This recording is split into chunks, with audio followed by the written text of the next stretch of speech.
سرکار کے زلفوں اور حضور کے منہ مبارک کی شان کیا ہے؟ حضرت انس فرماتے ہیں رأیت رسول اللہ صلی اللہ علیہ وسلم والحلاق یخلق وطاف به اصحابہ فما یریدون ان تقع شعرۃ الا فی ید رجل۔ حضرت انس فرماتے ہیں ایک منظر میں نے بھی دیکھا کہ حجام میرے محبوب کریم کی حجامت بنا رہا تھا، حجام حضور کے بال تراش رہا تھا، حضور کی زلفوں کو تراش رحا تھا، تو میں نے عجیب منظر دیکھا، طاف به اصحابہ، صحابہ حلقہ بنا کر گھیرے کی صورت میں حضور کے اردا گرد ہو گئے، طاف به اصحابہ، حضور کی حجامت ہو رہی ہے، بال حضور کے تراشے جا رہے ہیں اور صحابہ کیا کر رہے ہیں؟ حلقہ بنا کے کھڑے ہو جاتے ہیں۔ کیوں کھڑے ہوتے ہیں؟ مقصد کیا ہے کھڑے ہونے کا، حلقہ بنانے کا؟ ما یریدون ان تقع شعرۃ الا فی ید رجل، ہر صحابی کی خواہش یہ ہے محبوب کریم کا جو بال بھی گرے وہ زمین پر نہ ہو، کسی نہ کسی صحابی کے ہاتھ پر ہو۔ وہ ہر صحابی مصطفیٰ کے ایک ایک بال کو لینے کے لیے ترس رہا ہے، کوشش کر رہا ہے، اور ایک بال بھی زمین پر نہیں جاتا، مصطفیٰ کریم کے صحابہ کے ہاتھوں میں جاتا ہے۔ یہی حضرت انس بیان فرماتے ہیں ایک حج کے موقع پر حضور نے رات مزدلفہ میں گزاری، آقا منا میں تشریف لائے، جمرات العقبہ پر حضور نے کنکریاں ماری، حضور نے پھر قربانی فرمائی، قربانی کے بعد حضور نے حجام کو بلایا، صحابہ کا جرمٹ ہے اور حضرت انس حضور کی ایک ایک ادا کو دیکھ رہے ہیں، ایک ایک انداز کو، مصطفیٰ کے ایک ایک انداز کو اپنے سینے میں اور اپنے دماغ میں نقش کر رہے ہیں۔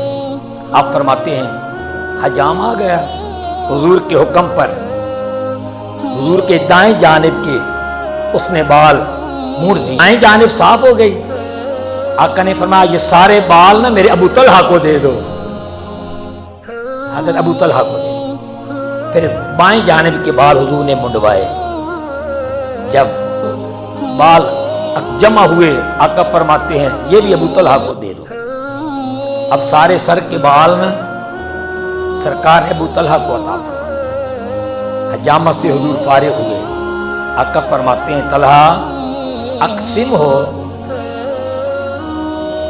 اقسم ہو بین الناس، یہ بال عام بال نہیں ہیں، یہ رب کے محبوب کے بال ہیں، یہ زلف مصطفیٰ کی ہیں، انہیں ضائع نہیں کرنا۔ اقسم ہو بین الناس، میرے صحابہ میں تقسیم کر دو، میرے بالوں کو میرے صحابہ نے تقسیم کر دو۔ بال تقسیم کر دیے گئے، کیوں؟ تاکہ قیامت تک ان بالوں سے میرے امتی فیض یاب ہوتے رہے۔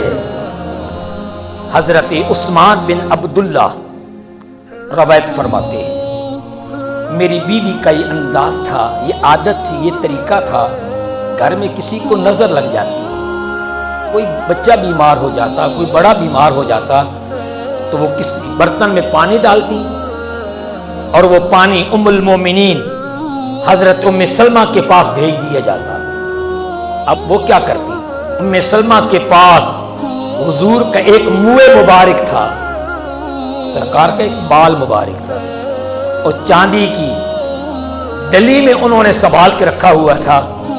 حضرت عثمان بن عبداللہ فرماتے ہیں ایک دن مجھے اپنی بیوی نے برتن میں پانی دیا اور میں لے کر حاضر ہوا، آپ نے حضور کا بال مبارک، منہ مبارک چاندی کی نلی سے نکالا اور پانی میں ملایا، ملا کر ہمیں پانی عطا کر دیا۔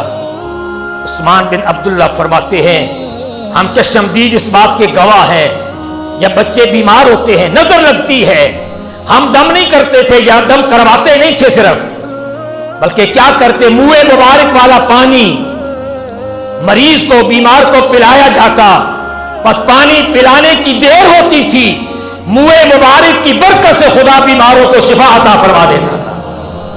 الشاہ احمد رضا خان فاضل بریلوی علیہ رحمہ فرماتے ہیں دانوں پہ ہمارے بھی کرم ہو جائے، دانوں پہ ہمارے بھی کرم ہو جائے، رحمت کی گھٹا بن کے برسیں تمہارے گیسو، ہم سیاہ کاروں پہ یا رب تپش محشر میں، ہم گناہگاروں پہ یا رب تپش محشر میں سایہ افغن ہو تمہارے پیارے کے پیارے گیسو۔